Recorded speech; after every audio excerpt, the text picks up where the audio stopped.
L'info éco avec Capital.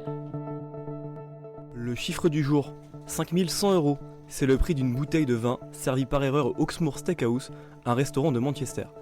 Des clients avaient commandé une bouteille de Château Pichon Longueville Comtesse de Lalande d'une valeur de 260 €. Mais le sommelier leur a ramené à Château Le Pin un rarissime Pomerol d'une valeur de 5100 € sur la carte. Les clients ont payé le prix du vin commandé à la base, tout en buvant l'autre bouteille. Le personnel du restaurant s'est vite rendu compte de cette erreur, mais a préféré en rire sur les réseaux sociaux. Le coup de gueule du jour est poussé par le bureau d'études Andromède Océanologie.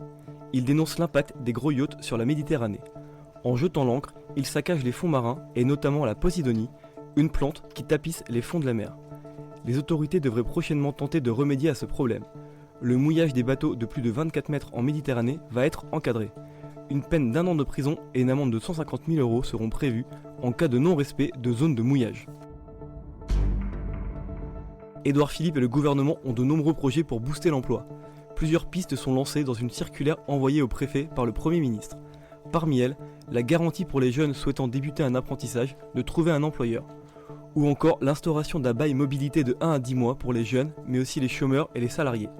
Des garderies ponctuelles pourraient être créées, alors que les services de Pôle emploi pourraient être remis à plat. Les préfets ont 10 jours pour convier les acteurs pertinents en vue de cette grande mobilisation pour l'emploi et la transition, annoncée par Emmanuel Macron. Et on termine avec les impôts. Alors que la date limite pour la déclaration de revenus sur papier est dépassée, ce sera bientôt le cas pour celle en ligne. Pour rappel, les contribuables habitant dans les départements de 1 à 19 doivent faire leur déclaration en ligne avant le mardi 21 mai à minuit. C'est également le cas pour les Français résidant à l'étranger. Pour les autres contribuables, il reste un peu plus de temps. Ce sera le mardi 28 mai à minuit au plus tard pour ceux habitant dans les départements 20 à 49. Et pour le mardi 4 juin à minuit concernant les départements 50 à 976. C'était l'info éco avec Capital.